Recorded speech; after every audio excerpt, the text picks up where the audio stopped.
This is the Zac Anesbury Show. Welcome.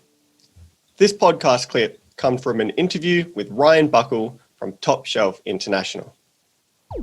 COVID-19's affected, I guess, consumer goods categories as a whole. Like, there's no need to discuss specifically the Lion brands by any means, but how do you think it's affected, people being essentially they couldn't leave? Is more sales moving online? Are pack sizes changing? Are they buying bigger pack sizes or smaller pack sizes? Are people more price sensitive? I'm not sure. How's COVID sort of affected consumer good categories? You've listed all the ones that are probably observed.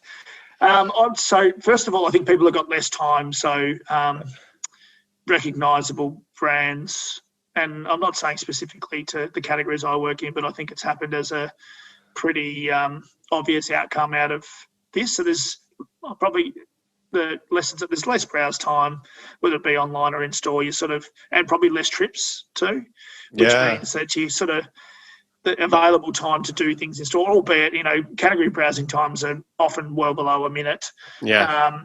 You're sort of going to the things I would say. Yeah. There's definitely an in-home consumption bit that goes with it as well. So large pack sizes are winning. Okay. Yeah. They might not be in store as often. Yeah, and if they're not going into their workplace, because you like yogurt and stuff like that. Kids going to school as well. Yeah, kids not going to school, so you can buy the bigger tub rather than the little ones to chuck in their lunchbox. There's a bit of that goes on. Yeah. Online's been fairly well publicised as a big growth area. I think it's been the tonic that the online market needed, which is, I think inherently people don't mind going shopping. There's something about that. I mean, the grocery shop's a bit of a mundane task, and that's why you see the behaviours that you see. But I think online sort of brought down some of the barriers because it was sort of a forced behaviour, particularly if you were concerned about sort of going in store and mixing it with the other sectorians that we have here. I would also say that it's changed the advertising landscape a bit. A lot of companies have been drawing back, trying to protect cash positions and manage P&Ls and all of that stuff. And it's been well publicised in the advertising industry that revenues are down significantly. But then there's been some other brands that have really taken the opportunity to drive massive share of voice. It's probably not the greatest metric, I wouldn't say, but, they've been filling the void a bit, probably doubling down on advertising spend rather than retreating from it. So there's a good lesson in that. And then probably the last one is just it's sort of an inverted bell curve in some ways, but there is a higher propensity to treat yourself because life's a bit harder. Yeah. But then on the other side, there's a increasing awareness around health.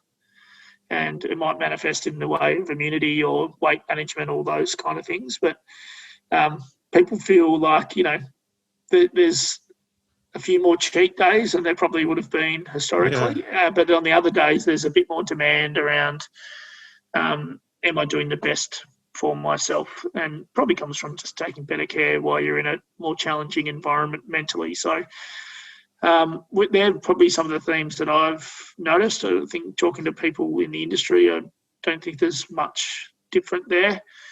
Do you think that the move online will become a habit? Will say, I don't know, because online, what percentage would be online at the moment?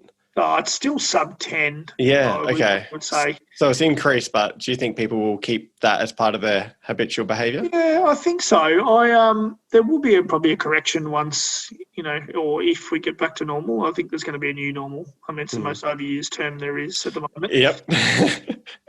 or pivot. We get a bit. I'm a bit guilty of that myself from time to time. But I think there will be a correction. There's no doubts about that. But what I should also say is that there has been the barriers have been dropped quite a bit. So for marketers, I think the implication is how do you make sure you're doing that environment well too. So it's not like, I might laugh about it and say I'm not a big fan of point of sale in store and, doing banner ads and the like is not that's sort of like point of sale in the digital world. But the reality is keyword search, as an example, is very, very important now in the online world because people can't be bothered browsing. They're just like, I want dog food.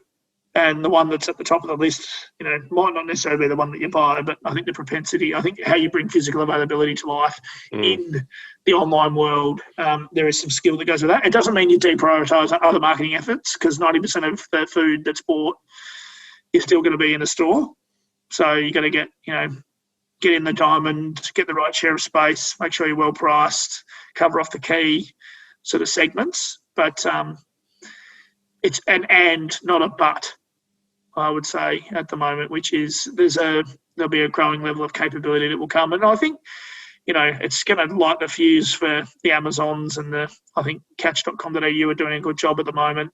These online retailers who are very good at that online world have just needed the fuse of food to be lit. So how do they do that? I think the ongoing challenge is going to be, like in this country, we've got not many people but big distances. So yes, how you get chilled delivery right and all of those things. But I think in some big other categories, like, I think the Pet Circle journey for pet food had started well before. I still like going to my local pet food store because they only own a couple of stores and I feel like I'm buying from them, and they're usually pretty competitive on all the things that I might buy. But it will be here. I'm just not sure how big it's going to get in the short term, or even in the medium term. I think some people will probably just change the way that people buy some things. I'm happy to buy the household sort of pantry items or the standard ones. I might buy them online, but I might top up with a fresh food shop once a week or those kind of things. I think the other thing that's interesting, Zach, and we've certainly seen it, and I've probably noticed it in my own behaviour, a sample size of one, but proximity starts to matter a bit as well, or where you might go that there's less crowds.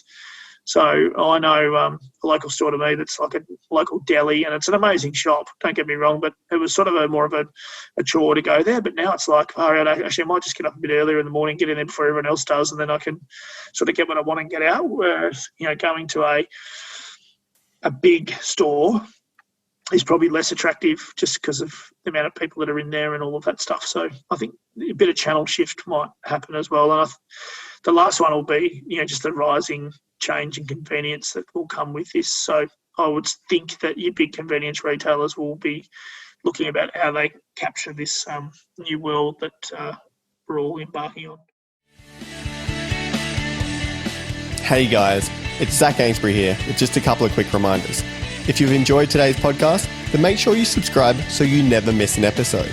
There are plenty more interviews to come with some of the world's leading marketing academics and practitioners. You do not want to miss these. In the meantime, if you're looking for another way to connect, then follow me on Twitter at Zac Anesbury. That is ZACANESBURY for my take on the marketing issues of the day.